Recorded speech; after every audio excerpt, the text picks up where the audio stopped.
El siguiente tema precisamente va a ser medidas de neuroprotección y cómo evitar estos riesgos. Como ya vimos, nuestros pacientes van a tener una alta repercusión en el aumento de la presión intracraneal. Y yo durante toda esa clase les empecé a mencionar que debemos de hacer medidas drásticas para contener estos daños.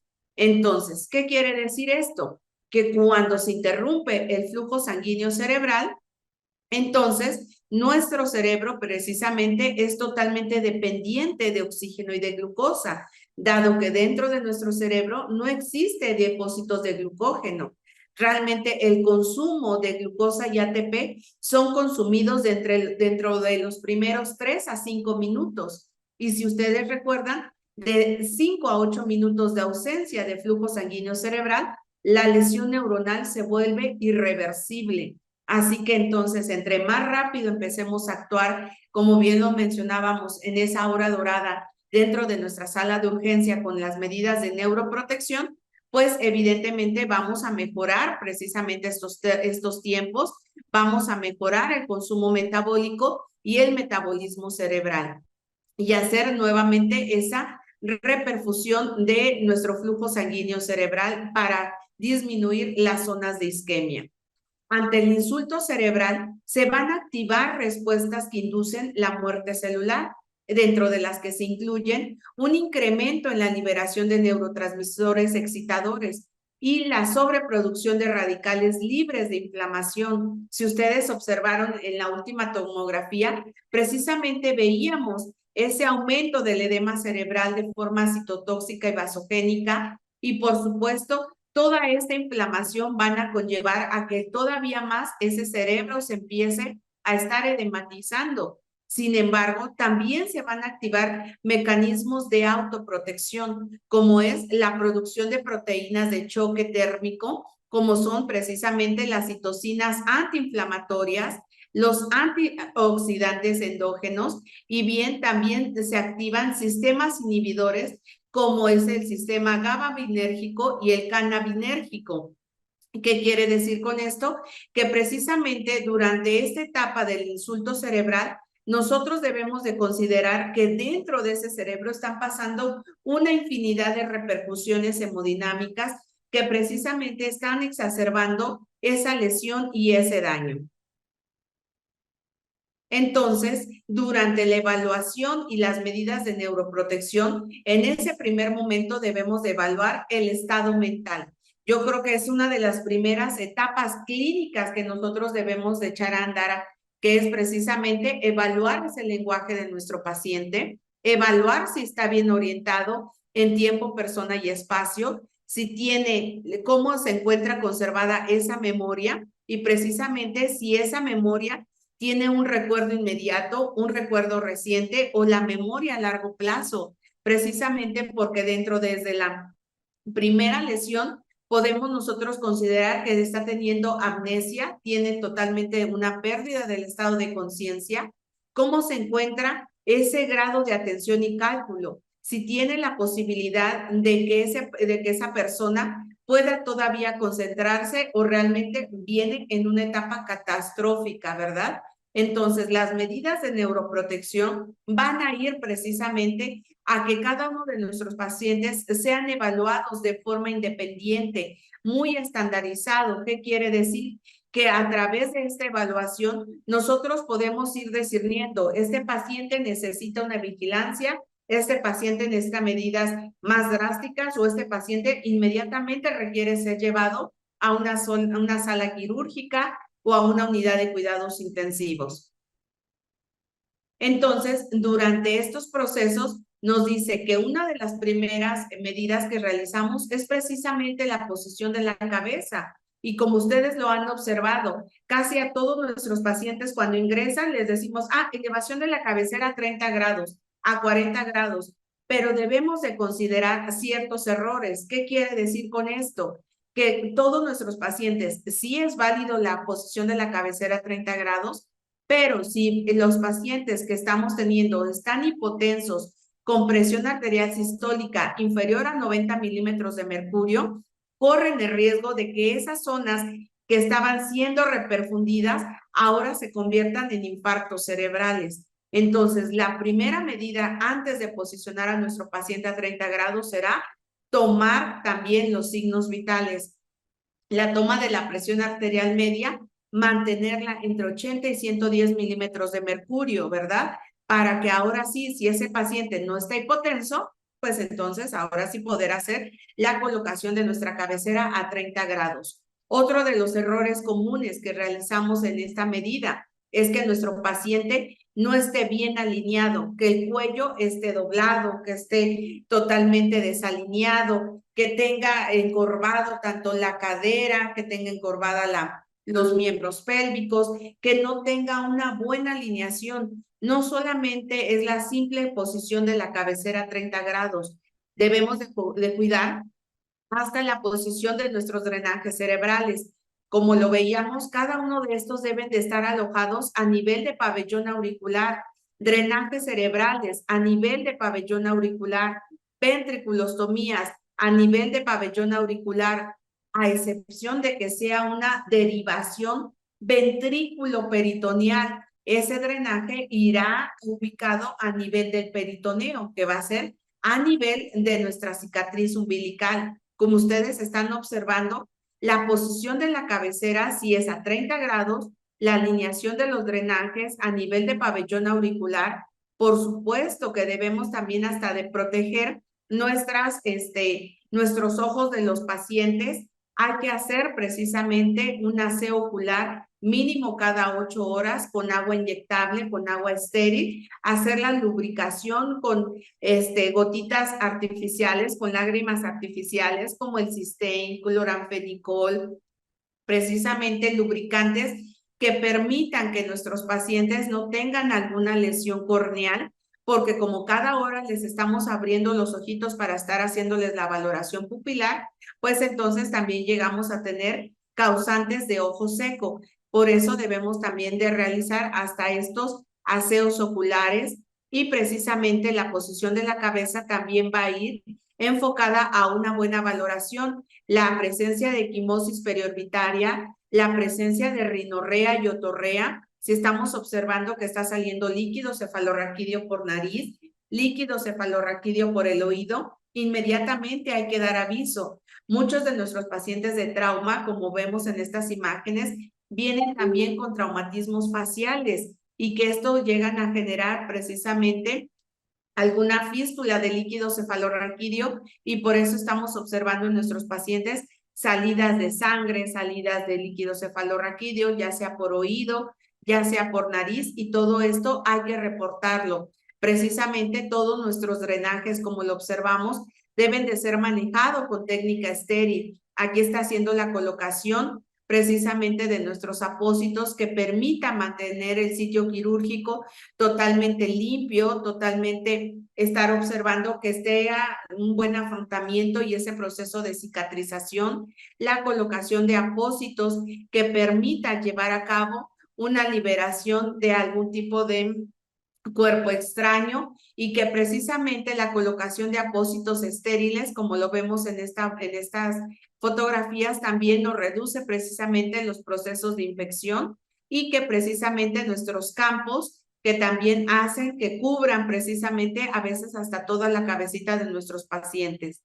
El uso adecuado y correcto del collarín, de estos collarines tipo rígido, de repente nos llegan pues con collarines muy improvisados. En medida de lo posible hay que empezarlos a cambiar por estos collarines más pues más rígidos y que permita precisamente una buena posición de nuestra cabecera. Aquí vemos su drenaje a nivel de pabellón auricular externo, ventriculostomía a nivel de pabellón auricular externo. Entonces, hay que evitar todos estos errores en donde nuestros pacientes estén doblados o no tengan una buena alineación corporal. Continuamos con la siguiente. Entonces, la otra de las medidas de neuroprotección precisamente es el control de la glucosa, dado que es la principal fuente de energía de la neurona. Evitar las hipoglicemias, de repente nada más tomamos una glucosa y no le damos continuidad. Hay que ir haciéndole continuidad precisamente a ese consumo metabólico, porque tanto los valores por arriba de 180 a 200 también van a tener un peor resultado precisamente por un aumento del edema cerebral. Entonces debemos de considerar valores, límites dentro de estos que sean adecuados. Entre 80 y 180 milímetros de mercurio sería lo correcto. No más de estos valores, no menos, porque precisamente una disminución de la glucosa también van a generar isquemia cerebral y por arriba de los 180, 200, entonces nos van a generar presencia de mayor consumo metabólico presentándose por edema cerebral. Los pacientes con lesión cerebral aguda se debe de mantener un control estricto de la glucosa, dado que esto puede mejorar significativamente los resultados porque precisamente debemos de evitar riesgos de hipoglicemia. De repente, como les menciono, nada más nos quedamos con una sola glucosa. En esta etapa aguda, que son las primeras 24 horas hasta las 72 horas, debemos de estarle dando continuidad al control de la glucosa mínimo cada 4 horas. Si es que ya tenemos una infusión de insulina, entonces tendríamos que estar realizando el control de la glucosa cada hora para llevar a cabo las metas de neuroprotección que van a ser entre 80 y 180 milímetros de mercurio. No perder de vista que sí debemos de mantener precisamente estas metas de control porque precisamente podemos generar un aumento de la isquemia cerebral y que esto se va a manifestar dado a que estas zonas de penumbra en la tomografía van a ser más extensas y se puede llegar a impactar nuestro paciente. O bien, si estos valores aumentan más de 180 milímetros de mercurio, también se exacerba la presencia de edema vasogénico. Entonces, sí debemos de cuidar esta medida de neuroprotección.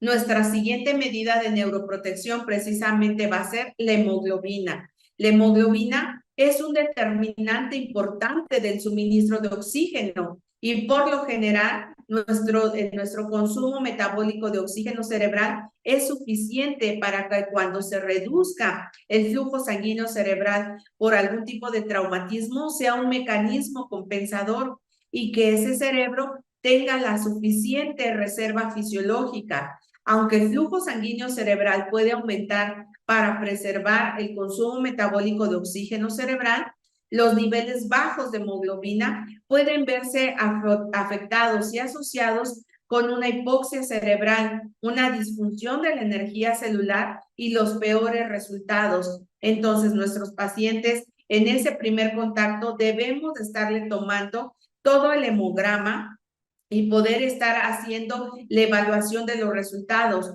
Un hematocrito que se tenga en un valor entre 25 y 30 y una hemoglobina por arriba de entre 8 y 10, dado que precisamente como van a ser ellos candidatos también a ser llevados a una unidad quirúrgica, sí debemos de cuidar que nuestros pacientes no vengan con un choque hipovolémico o bien hacer la transfusión sanguínea de concentrados eritrocitarios, plaquetarios y hasta de plasma, precisamente que permita elevar esta hemoglobina, porque recuerden que va a ser uno de nuestros transportes más importantes de oxígeno hacia nuestro cerebro y que precisamente también a través de esta hemoglobina vamos a mantener un flujo sanguíneo cerebral constante, que es precisamente que lo que debemos de cuidar en todo momento, porque cada una de las funciones vitales que se encuentran dentro de nuestro parénquima cerebral necesitan precisamente de este consumo metabólico continuo. Así que debemos de darle continuidad y seguimiento y evitar estos errores en donde de repente no le damos una buena importancia a esa transfusión. Decimos, ay, está con una hemoglobina de 6. Bueno, sí, pero no solo el volumen controla la hemoglobina, ¿verdad? Entonces sí va a requerir de que nuestros pacientes requieran hasta de una transfusión sanguínea para controlar estos niveles de hemoglobina y darle continuidad tanto con la toma de las gasometrías o bien con la toma de nuestros laboratorios centrales. Otra de nuestras medidas de neuroprotección precisamente es el oxígeno y saber que nuestro cerebro es totalmente dependiente de la oxigenación pues entonces nos debe de arrojar a que debemos de estar haciendo la colocación de una oximetría de pulso desde ese primer contacto, estar haciendo la monitorización a través de nuestros electrodos, de la capnografía y de la toma de una gasometría arterial para ver cómo se encuentra precisamente esa oxigenación tanto a nivel pulmonar, pero la repercusión que tiene a nivel cerebral. La hipoxemia debe de evitarse en todo momento y la presión parcial de oxígeno se debe de mantener por arriba de 60 milímetros de mercurio y la saturación de oxígeno de preferencia por arriba del 90%. Entonces, ¿qué quiere decir con esto? Que debemos evitar que nuestros pacientes tengan largos periodos de hipoxemia. Cometemos el error en donde no colocamos ni siquiera algún sensor o bien un dispositivo de oxigenoterapia. Sabemos que debemos de ir continuando con la colocación de forma paulatina. Si nuestros pacientes tienen solamente poca desaturación de un 90, pues por lo menos estar haciendo la colocación de unas puntas nasales. Si estamos observando que nuestro paciente se nos está deprimiendo, la escala de Glasgow se está disminuyendo, entonces ya sería necesario estar haciendo la colocación de una mascarilla reservorio, un nebulizador, o de ser así, si es el caso que nuestro patrón respiratorio llega a estar teniendo una respiración Cheyne-Stokes, un Kussmaul, una ataxia respiratoria, pues ya no esperarnos, hacer la programación de una ventilación mecánica que permita que también ese paciente no tenga esa agitación, tenga una sobrecarga precisamente hasta de CO2 y que precisamente esas reservas que se tenían pues se lleguen a consumir en una disminución de ese tiempo y nuestro paciente caiga en una parada cardiorrespiratoria. Recuerden que las lesiones vulvares en una primera etapa, porque el traumatismo craneoencefálico fue tan severo que precisamente se ve compromiso a nivel vulvar, que es nuestro centro regidor de nuestro patrón respiratorio, será desde ese momento pues hacer una intervención con la colocación de un dispositivo de apoyo mecánico ventilatorio. Durante esta etapa debemos de darle mantenimiento y continuidad a la toma de gasometrías y, por supuesto, al acoplamiento de la ventilación mecánica. Bueno, tenemos otra de nuestras medidas de neuroprotección que precisamente va a ser el sodio.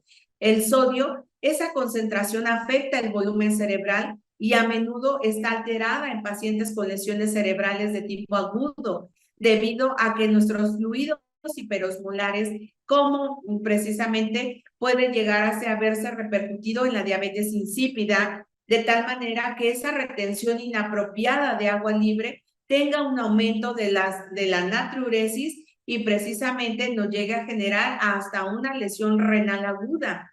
La hipernatremia y la hiponatremia se asocian de forma independiente con peores resultados en esta población de pacientes con hiponatremias con sodios inferiores a menores de 135 milequivalentes y que puede contribuir a un aumento del volumen cerebral y, por supuesto, en una repercusión de la presión intracerebral. Como vemos en esta imagen, tenemos un paciente neurocrítico en donde ya se le ha colocado un catéter central, una línea arterial y que precisamente estamos llevando a cabo un monitoreo multimodal. Aquí estamos viendo gasto cardíaco, índice cardíaco, volumen sistólico, resistencias vasculares sistémicas. Y estamos vigilando tanto patrón cardiovascular como patrón cardiorrespiratorio. ¿Qué quiere decir? Que en cada uno de nuestros pacientes que se tiene como medidas de neuroprotección, empezamos a echar a andar todo nuestro protocolo, que son precisamente la vigilancia y la monitorización de cada uno de estos elementos. Aquí atrás se cuenta con el apoyo mecánico ventilatorio. Son pacientes que generan precisamente lesiones cutáneas por el reposo prolongado y que debemos de estar haciendo la colocación de forma apropiada en todas las salientes óseas para evitar lesiones cutáneas. Aquí vemos que es nuestro sistema de FlowTrack, que precisamente es el sistema de Volume View y que nos permite poder estar haciendo la evaluación de nuestro volumen sanguíneo cerebral, nuestro volumen sanguíneo periférico, la calibración de cada uno de estos sistemas a nivel de eje flebostático, y que precisamente es lo que nos está permitiendo tener un monitoreo multiparamétrico en nuestros pacientes. Aquí se calibra precisamente nuestra línea arterial. Con este sistema FloTrack calibramos nuestro monitoreo cardiovascular, y que precisamente van a ser todas estas medidas de neuroprotección lo que nos va a permitir que ese paciente tenga precisamente una disminución de la presión intracraneal y mejore el consumo metabólico de oxígeno y glucosa. Entonces, los valores de sodio, si hacemos una concentración de electrolitos séricos mínimo cada 4 horas, que precisamente es durante la primera etapa aguda de ingreso de los pacientes a una unidad de cuidados intensivos, a través de la toma de la gasometría arterial, evitando multifunciones en los pacientes. Aquí estamos observando entonces ahora otra de nuestras medidas, y que evitamos en todo momento cometer el error, que es precisamente no estar haciendo un seguimiento correcto de la temperatura. Se debe de evitar la hipertermia en todo momento, debido a que se asocia con un peor resultado después de un accidente vascular cerebral, también en pacientes con traumatismo de forma severa. La fiebre también empeora el control de la presión intracraneal a través de un aumento de la demanda metabólica. El flujo y el volumen sanguíneo también se van a ver alterados. Recuerden que el hipotálamo es nuestro centro regidor de la temperatura. Entre más sangrado, entre más edema, entre más sangre tenga ese paciente, más repercusiones hipotalámicas también van a tener, y muchos de ellos llegan a ser distermias. Vemos evidentemente unos inicios súbitos de la temperatura, y no es precisamente porque ese paciente tenga un proceso infeccioso, realmente es por lesión hipotalámica, y que está conllevando a que esos pacientes tengan esas variantes tan descontroladas, una hipotermia o una hipertermia. Debemos de mantenerlo por lo menos en un valor de 36 grados, que permita que precisamente ese cerebro no tenga un aumento precisamente de la presión intracraneal. Nos dice que nuestra temperatura corporal es un grado debajo de nuestra temperatura cerebral. Si a nuestro paciente le pongo un termómetro digital, le tomo la temperatura y tiene 37, el cerebro tiene 38 grados. Entonces, así de drástico es precisamente esa temperatura, y que de repente no le damos continuidad. Solamente hacemos una sola toma y ya de ahí nadie hizo una curva térmica, y no. Durante todo este proceso de nuestras medidas de neuroprotección debemos de estar haciendo la toma hora con hora y hacer el inicio oportuno de medios físicos y químicos. Si es que estamos observando que ya nuestro paciente está teniendo 37 de temperatura, empezar a tener el control por medios térmicos, colocación de sábanas térmicas, la colocación de compresas heladas, o bien, si ya es necesario, estar haciendo la colocación y administración de paracetamol, indometacina, metamizol, que permita reducir precisamente la temperatura de nuestros pacientes. Como observamos, vamos haciendo de forma paulatina todas estas medidas de neuroprotección que permitan mejorar precisamente el consumo metabólico. Discúlpenme, esta letra la voy a hacer un poquito más grande, porque aquí se ve muy pequeñito. Aquí nos dice que el efecto clínico de la temperatura nos dice que por cada grado centígrado que aumenta, también va a aumentar de 5 a 7% precisamente el consumo metabólico de oxígeno y de glucosa. El efecto clínico y los beneficios que tiene el control térmico es que me va a disminuir los requerimientos energéticos neuronales, me va a disminuir la liberación de glutamato y serotonina, me disminuye la presión intracraneal y me va a alterar la expresión de los genes involucrados en la apoptosis neuronal. Así que también tiene grandes beneficios que nosotros estemos haciendo un control de la temperatura de nuestros pacientes. Aquí vemos que precisamente toda esta clasificación del trauma de cráneo vamos a tener diferentes repercusiones y precisamente por eso hoy en día estamos cuidando que todas nuestras medidas de neuroprotección y esta monitorización multiparamétrica de verdad sea llevada de la mejor manera. De acuerdo a la etiopatogenia podemos tener lesiones primarias, lesiones secundarias y lesiones terciarias. Siempre las medidas de neuroprotección irán encaminadas precisamente a este punto, a disminuir la progresión de la lesión secundaria. De acuerdo a la integridad de la cubierta craneal, podemos tener un traumatismo también con fracturas abiertas, con lesiones cerradas, de acuerdo a la morfología, con lesiones focales o difusas, como ya lo veíamos, todas las alteraciones de nuestro sistema nervioso autónomo y vegetativo y controlador de nuestros signos vitales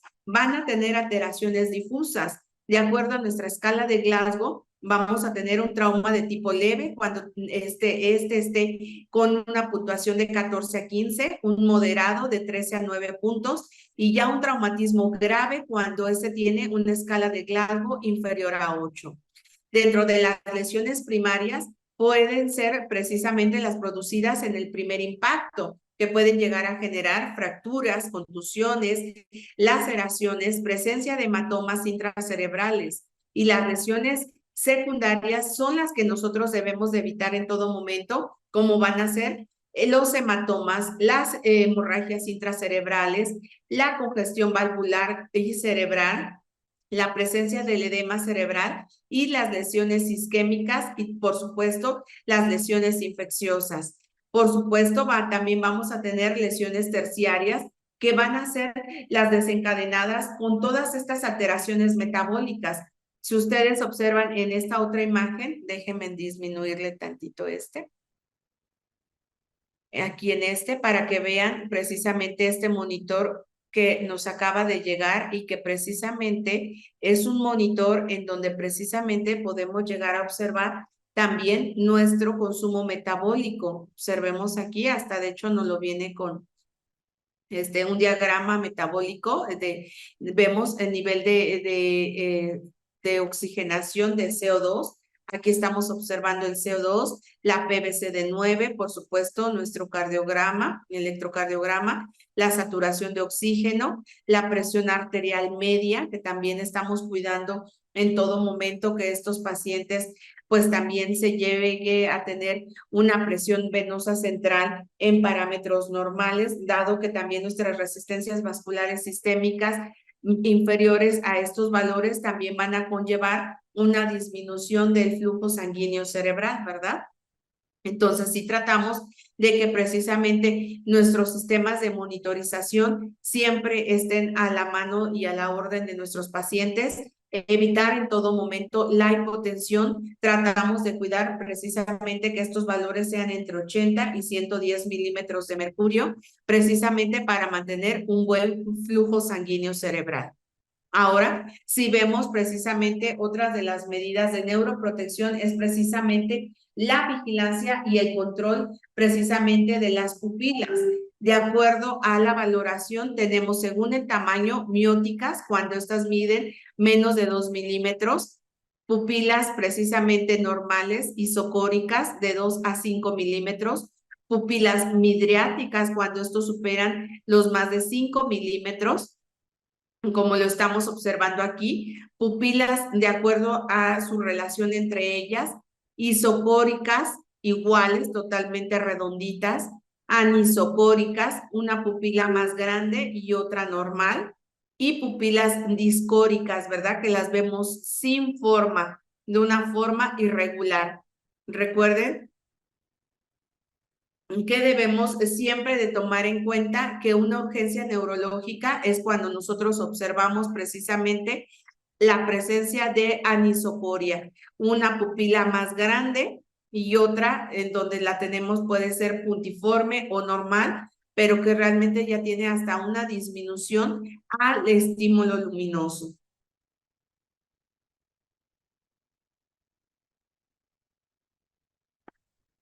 Aquí vemos la reacción hacia el estímulo de la lámpara. y también las podemos encontrar reactivas, que a pesar de que nosotros le pasamos el estímulo luminoso, no tenemos ninguna contracción. Entonces, esto lo tenemos que hacer hora con hora. Cometemos el error de no hacer vigilancia pupilar y de no dar alerta a nuestros médicos que ese paciente abrió pupila, que precisamente es por la presencia de una herniación nucal por un aumento de la presión intracraneal. Por supuesto, de la mano llevamos a cabo también la valoración de la respuesta de coma de Glasgow, que es precisamente la valoración pupilar, la respuesta verbal y la respuesta motora. Una puntuación máxima de 15, una puntuación mínima de 3 y que precisamente todo esto nos va a ir llevando de la mano a poder tener una vigilancia de un deterioro neurológico en cada uno de nuestros pacientes. De fondo vemos precisamente un sensor de índice biespectral que nos va a permitir estar haciendo la monitorización de la sedación de nuestros pacientes. Recuerden que también el sedante tiene un efecto parasimpático y causa miosis en nuestros pacientes. Pupilas pequeñitas, pero con respuesta. Así que precisamente entonces nosotros debemos de ir cuidando que si nuestros pacientes tienen algún tipo de sedante, pues también debemos de considerar esto como un sistema de vigilancia continua. Ahora, otra de las medidas que también debemos de considerar precisamente es el confort, la comodidad del paciente, incluido el control del dolor. No debemos de permitir que estos pacientes tengan dolor, tengan agitación, tengan este efecto de tos, ¿verdad? Tan agitado porque precisamente causa ansiedad, escalofríos y es otra de las medidas que causan también aumento de la presión intracraneal. Hemos hoy en día precisamente vigilado que nuestros pacientes estén con analgosedación, ¿verdad? Aumentar la dosis de analgésicos, disminuir los niveles de sedantes. Aquí estamos observando un índice biespectral de 58, una electromiografía que también vamos de la mano para el control y vigilancia de crisis convulsivas, ¿verdad? Porque debemos siempre evitar que nuestros pacientes tengan crisis convulsivas, que el paciente esté tranquilo, que esté cómodo y pueda ser, en pocos de los casos, tengamos que llevar a cabo una sedación profunda, solo en algunas situaciones muy en específicas, como cuando ya se tenga una elevación de la presión intracraneal por arriba de 30 milímetros de mercurio, que el paciente esté con un estatus epiléptico refractario o la presencia de escalofríos de forma intensa, ¿verdad? Entonces, lo que estamos nosotros evidenciando es que precisamente el nivel de confort y el nivel de analgesia en cada uno de nuestros pacientes cada vez más debe de repercutir en que debemos de elevar los niveles de analgosedación, la analgesia en todo momento y estar haciendo la evaluación de nuestras escalas de dolor a pesar de que nuestro paciente se encuentre con apoyo mecánico ventilatorio. Es muy importante que todos nuestros pacientes sometidos a ventilación mecánica tengamos estos aumentos de la presión intratorácica. En caso de estar desacoplado con el apoyo ventilatorio, pues inmediatamente darle aviso a nuestros médicos. Siempre tenemos la consideración de que si vamos a hacer la aspiración de nuestro paciente, primero hayamos hecho una buena auscultación de campos pulmonares y posterior a esto, ahora sí, empezar a hacer una aspiración totalmente cuidadosa, evitando que nuestros pacientes tengan tanta agitación y de ser así, si lo estamos viendo que están muy despiertos o que realmente están muy agitados, tratar de mantener estas medidas de contención para evitar aspiraciones innecesarias y más en nuestra etapa crítica, ¿verdad? Que van a ser 72 horas. No se proyecta su ayuda visual. No, ay, discúlpenme, creí que estaba yo pasando, porque de hecho aquí sí está. Ay, quizás no lo he compartido en el mismo Zoom.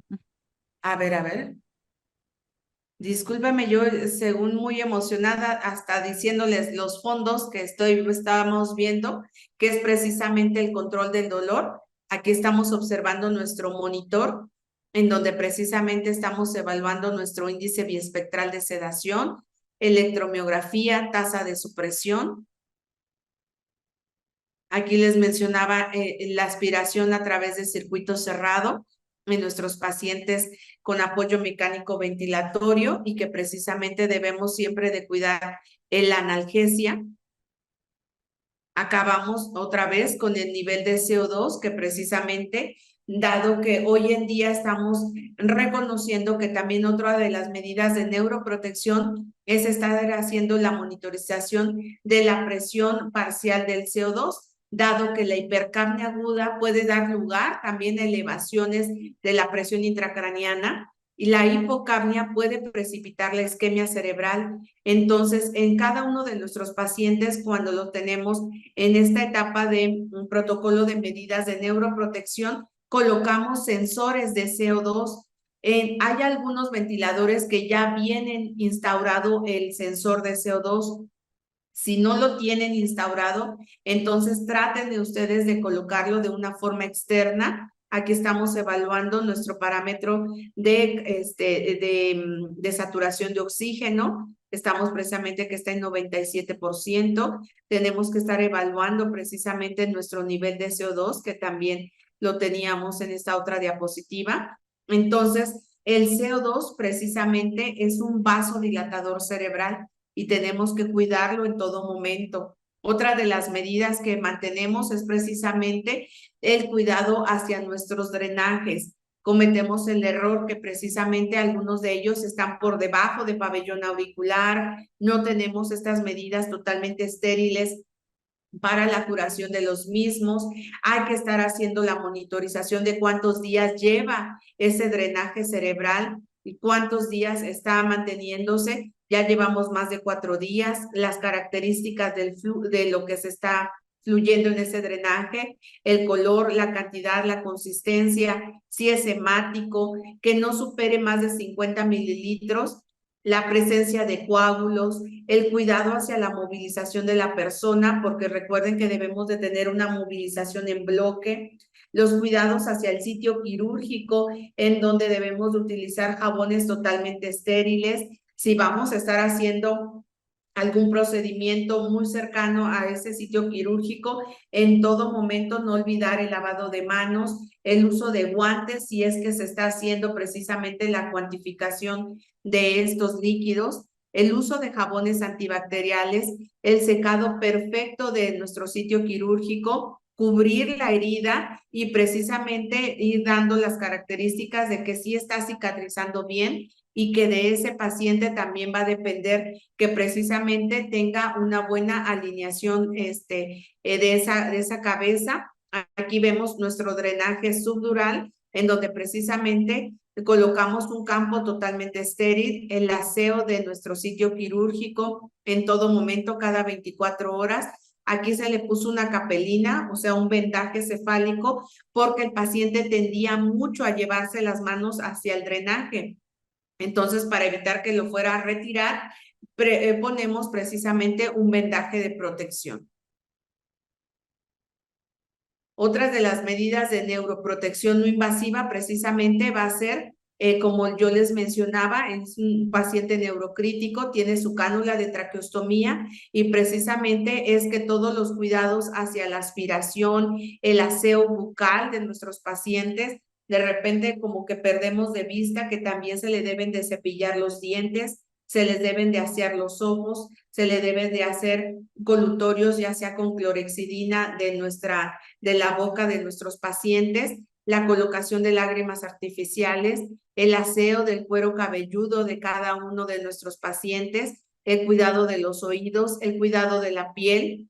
Si ya cuenta con un estoma de traqueostomía, realizar curaciones cada 24 horas, evitar que tenga tanta salida de fluido y no cambiar las gasas. Decíamos la posición de la cabecera, la alineación de la cabecera, del cuello, del tórax, la monitorización hemodinámica. Por supuesto, estar haciendo la vigilancia y el control del peristaltismo evitar que nuestros pacientes se estreñan, hacer un aumento de una dieta rica en fibra, estar haciendo la colocación también de bolsas de hidratación para que ese paciente precisamente mejore ese peristaltismo, la vigilancia y seguimiento a través precisamente del uso del ultrasonido, si es que se cuenta con ello. Si no, pues no pasa nada, ¿verdad? Pero sí estar haciendo el seguimiento hasta del globo vesical. Aquí estamos haciendo también el nivel de confort, que ese paciente esté seco, que esté cómodo. Aquí vemos otra de las medidas, es precisamente tanto de nuestros accesos periféricos, pero lo importante es que estamos monitorizando las variables hemodinámicas. Con esta línea arterial precisamente podemos estar haciendo la evaluación a través de nuestro catéter venoso central y nuestro sistema de vigileo, precisamente la monitorización de gasto cardíaco, índice cardíaco, volumen sistólico y resistencias vasculares sistémicas. Como yo se los mencionaba, nuestros pacientes traen línea arterial, catéter venoso central, drenaje cerebral y el sistema de monitoreo hemodinámico. Todas estas medidas ya las conocemos desde que nos hablan de quirófano. Nexi va a llegar un paciente posquirúrgico de craneectomía, de un traumatismo craneoencefálico. Ya empezamos a instalar todo esto para que sea la disminución de los tiempos y empezar o darle continuidad con las medidas de neuroprotección. Además, evaluamos, como ya lo saben, como son pacientes que vienen con sedación, entonces también estamos haciendo la vigilancia de escalas de sedación, escala de SAS, RAS, Ramsay, escala de BIS. Por ejemplo, aquí tenemos nuestra escala de SAS, en donde estamos viendo en una puntuación de ansiedad y agitación más de 4 puntos, totalmente combativo, y o bien una sedación profunda en donde lo llegamos a tener hasta menos de 5 puntos. Nuestra escala de BIS, recuerden que nos evalúa el índice biespectral de sedación, en donde un parámetro de 100, aquí nos dice que el paciente está despierto, entre menos BIS, más sedado se encuentra nuestro paciente. Nosotros tratamos de generar en un paciente neurocrítico con un BIS de 40, que es precisamente ya una sedación moderada, en donde precisamente se puedan llegar a destetar poco a poco y a abrir ventanas neurológicas para que precisamente puedan hacer su valoración los médicos en el día a día y pues evitar esa sobredosificación. También lo que hacemos es precisamente facilitar la detección de necesidades encaminadas a funciones específicas para mejorar o prevenir complicaciones de forma temprana. ¿Qué quiere decir? Que empezamos a hacer evaluaciones sensitivas, evaluaciones motoras, para ver si nuestros pacientes se están quedando con hemiplegia, cuadriplégicos, parapléjicos o llegan a tener algún tipo de parecias braquiales. Entonces, todo esto se debe de ir encaminando a que todas estas medidas de rehabilitación neurológica se deben de dar desde la terapia intensiva, no esperarnos hasta que nuestros pacientes salgan a ya un servicio de hospitalización, ¿verdad? Debemos de hacer los cuidados hacia la piel, la alineación corporal, la precaución de lesiones por presión. Se le colocan sus medias neumáticas, como es lo que observan aquí, para evitar trombosis venosa profunda, a pesar de que nuestros pacientes llegan a tener algún tipo de acceso arterial en miembros pélvicos. Bajamos solamente la intensidad de la presión, pero sí tratamos de que cada uno de nuestros pacientes tenga precisamente una buena alineación corporal, el uso de almohadillas que permitan mantener precisamente una buena regulación de las resistencias vasculares sistémicas. Como ustedes observan, tenemos estas camas que también nos permite hacer vibración, percusión y estar haciendo lateralización de los pacientes en su momento ya hasta llegar a sentarlos, ¿verdad? Entonces, sí debemos de considerar que debemos de cuidar todos estos aspectos porque van a ser pacientes que se van a encontrar con un reposo prolongado y debemos de considerar todas las precauciones de lesiones cutáneas. El control y el seguimiento neurológico en medida de lo posible que ya se vaya destetando nuestros pacientes de la sedación empezamos a hacer escalas de prevención del delirium, porque recuerden que el delirium también es otra de las instauraciones que se dan posterior a estos pacientes con diferentes entidades neurológicas en donde están totalmente desorientados, agitados, pérdida del sueño y vigilia. Entonces, hacemos ese seguimiento neurológico, evaluamos la mejora de la perfusión cerebral. Si ustedes observan, aquí le estoy haciendo una evaluación de ese control y seguimiento neurológico de prueba dedo, nariz, dedo, que me siga órdenes sencillas, estar evaluando el estado mental, si no tiene periodos de amnesia, la orientación siempre hacia la realidad, decirle, ahorita son las 10 de la mañana, hoy está el día, ahorita va a venir su familiar, que el familiar entre y que le lea libros, que lo oriente precisamente hacia lo más posible, hacia cómo está quedando precisamente con todas estas secuelas, la estimulación cognitiva que también realizamos dentro de las salas de terapia intensiva es precisamente llevarle alguna actividad lúdica, como les decía, alguna revista, algún periódico, que haga algún juego de memorama, estar haciendo precisamente algún tipo de ejercicio pasivo y activo dentro de la cama que vaya permitiendo que este paciente vaya cada vez mejorando la perfusión cerebral como medidas de neuroprotección en la rehabilitación oportuna desde la unidad de cuidados intensivos y disminuir en todo momento la producción de mayor exacerbación de delirio, sí hacer periodos de descanso, pero cuando sea de día, mantenerlo despierto. Y bueno, dentro de lo nuevo de las medidas de neuroprotección, precisamente en el Instituto de Neurología, se encuentra la consultoría de enfermería, precisamente por todas estas necesidades de neuroprotección y sabemos que todas estas repercusiones que llegan a tener nuestros pacientes son muy grandes porque precisamente son una de las primeras causas de secuelas y de alteraciones, pues muchos de ellos van a quedar con cánulas de traqueostomía, con sondas de alimentación y van a requerir precisamente algún dispositivo de oxigenoterapia. Tenemos que orientar al cuidador primario y también al paciente de cómo debe de cuidar su estómago, cómo se debe de aspirar, cómo se debe de estar haciendo la curación, precisamente para evitar que nuestros pacientes lleguen a recaer o lleguen con mayores secuelas de lo que ya se fueron, ¿verdad?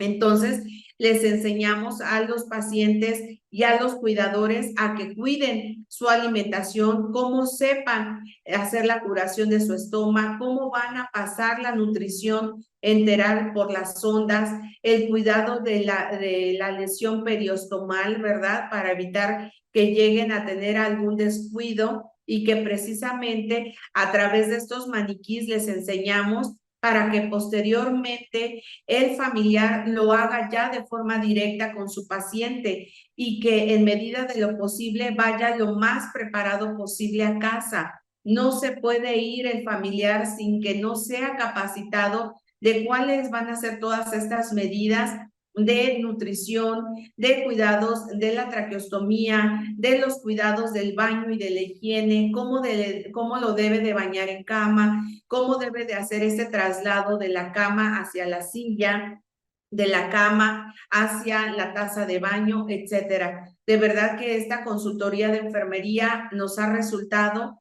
porque precisamente son pacientes que se van con mucho deterioro y que los familiares también van a requerir precisamente de todas estas medidas de educación y de planes de alta.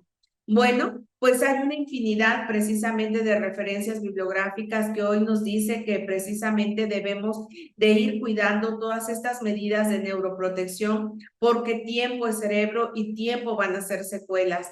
Entonces, yo les voy a ir complementando con referencias bibliográficas precisamente qué es lo que estamos haciendo, hacia dónde vamos y de verdad reconocer que todas estas pautas cerebrales van a requerir de todo el equipo multidisciplinario, no solo es enfermería, médicos, es el rehabilitador, el psicólogo, el psiquiatra, a veces hasta el tanatólogo, porque muchos de ellos llegan a quedar con grandes secuelas que repercuten para la vida y la función, o bien pues los pacientes quedan en un estado vegetativo y pues es lamentable entregar a un niño de 20 años ya con una una lesión tan grande y tan severa y pues que realmente va a requerir de mucho apoyo, pero de verdad esperando que todos ustedes estas imágenes que hayan observado es precisamente con la intención de ser más gráfica, de que, híjoles, son muchas intervenciones las que realiza el profesional de enfermería, hasta de llevar a cabo metas de protección a través de que ustedes van a ser los que manejen las bombas,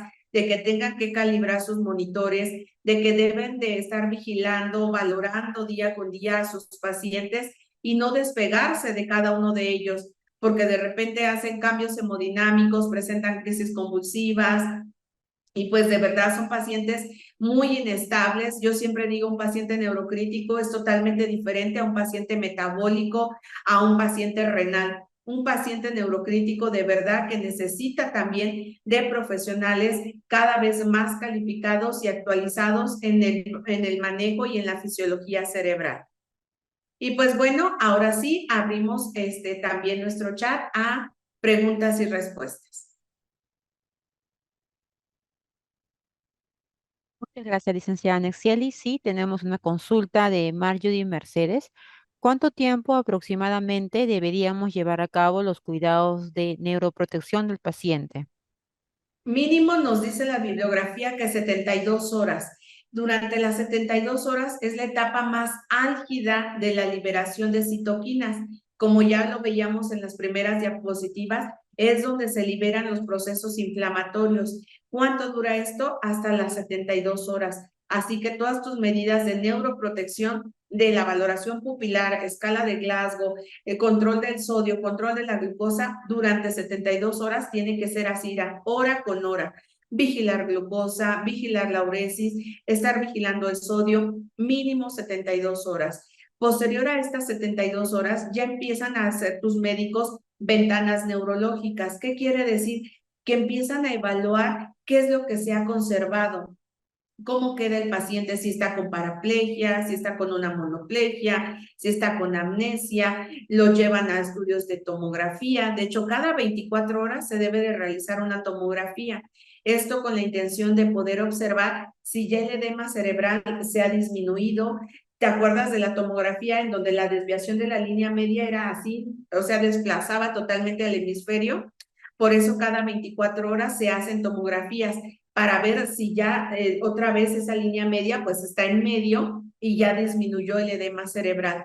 Pero mínimo 72 horas, la vigilancia debe de ser en una unidad de cuidados intensivos y hora con hora vigilar temperatura, la glucosa, el sodio, prevenir crisis convulsivas, evaluar la presión arterial media cada hora, evaluar la normocapnia y estar haciendo la evaluación de la presión intracraneal.